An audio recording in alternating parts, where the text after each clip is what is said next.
दिवाळी सण हा काय ह्याच वर्षी आला असा नाही. वर्षानुवर्ष हा 365 दिवसातून एकदा येतो.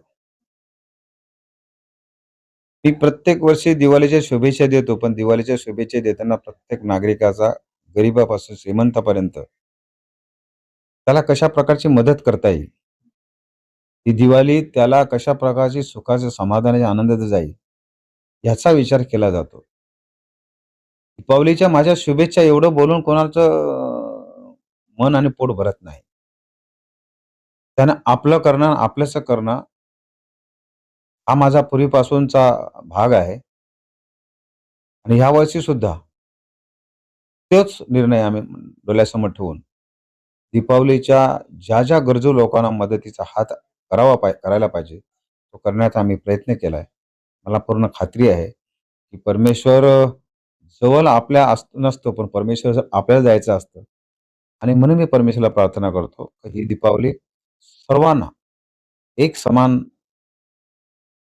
सुखी, समाधानाची, आनंदाची आणि यशस्वीरित्या जावो. सर्वांना दीपावलीच्या मनापासून खूप खूप शुभेच्छा. या वर्षी आपण न पाहिलेला पाऊस पाहिला. म्हणजे मुंबई शहरामध्ये सुरुवातीला तर 1 महिना पाऊस पडलाच नाही. म्हणून असं वाटलं, की शहरात पाऊस पडेल की नाही पडेल. पण नंतर राहिले 1 महिना तर एवढा पाऊस पडला, की आपण पाहिला नाही असा पाऊस पडला. आणि संपूर्ण महाराष्ट्रामध्ये सर्वात जास्त जर नुकसान कोणाचं झालं असेल, तर आपल्या शेतकरी बांधवांचं झालेलं आहे. म्हणून यांच्या शेतकरी बांधवांचं नुकसान कसं भरून काढायचं? हे सरकारने काय नोटा नोटा छापून ते भरून निघणार आहे का? सरकारने सुद्धा त्यावेळेला याचा एक चांगला निर्णय घेतला. दरवर्षी सरकार आनंदाचा शिधा लोकांना घरपोच पोहोचवण्याचा प्रयत्न करतो. परंतु ह्या वर्षी आनंदाच्या शिध्यावर सरकारने बंधन आणलं. कारण ते आपल्या सर्वसाधारण माणसाला मिळायचं. आपण एक वर्षी दिवाळी नाही बनवली चालेल, परंतु त्यांचं शेतकऱ्यांचं नुसतं शेतीचं नुकसान नाही झालं, तर त्यांचे घरदार बर्बाद झालेले आहेत. तर आनंदाचा शिधा यावर्षी दिला नाही. कामगारांचा पगार सुद्धा 1 दिवसाचा कट करून गरीब शेतकऱ्यांना मदत करण्याचा प्रयत्न केला. तोच प्रयत्न आम्ही सुद्धा केला. आनंदाचा शिधा मिळाला नाही.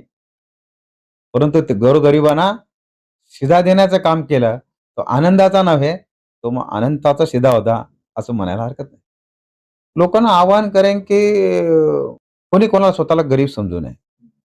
मी नेहमी सांगतो, गरीब का समजायचं आपण? श्रीमंत काय खातो? सोनं खातो. आणि मग गरीब काय खातो? माती खातो. मी लोकांना नेहमी सांगत असतो, कितीही गरीब असला तर तो चपाती भाजीच खातो. आणि कितीही मोठा श्रीमंत असला तरी चपाती भाजीच खातो. मग सर्व जगतात एकाच पद्धतीने. फक्त एवढंच असतं, तो घोड्या गाड्यात फिरतो, तो बंगल्यात राहतो. तो चांगले कपडे घालून, बूट घालून, चष्मे त्याचे बूट लादून लाखाचे असतात. गरीब सुद्धा कपडेच घालतो ना, तो कुठं नंगा फिरतो. म्हणून सर्वांना एक आपलंसं समजून चाललं पाहिजे. सरकार जसं आपल्यासाठी निर्णय घेत असतो आपल्या चांगल्या वाईटाचा, त्याचा फायदा घेण्याचा आपण प्रयत्न करतो, तेव्हा जात धर्म बघितला जात नाही. म्हणून सर्वांनी आपलं समजून, जात धर्म न बघता आपलं समजून एकत्र राहून काम केलं, तर मला वाटतं तुम्ही विचारलेल्या प्रश्नाचं उत्तर त्याच्यातच मिळेल.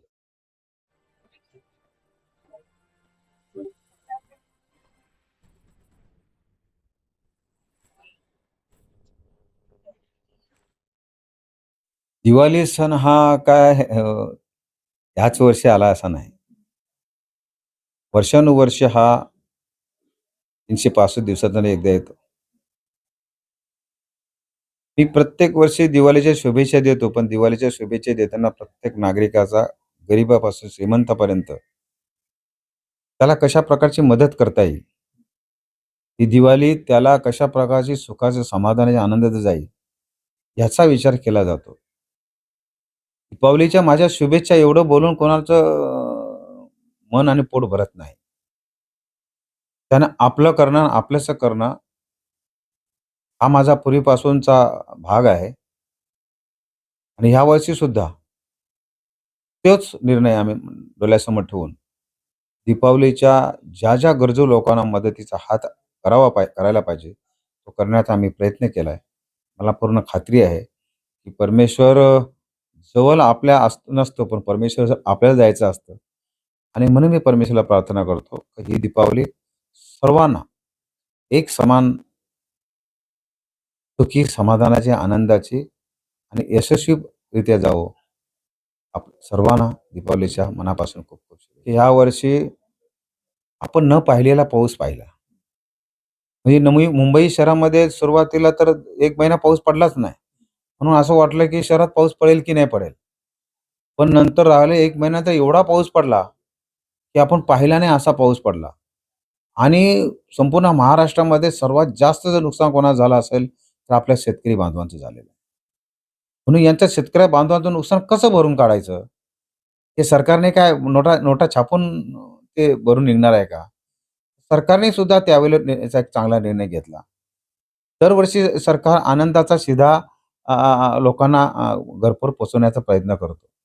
परंतु ह्या वर्षी आनंदाच्या शिध्यावर सरकारने बंधन आणलं. कारण ते आपल्या सर्वसाधारण माणसांना मिळायचं.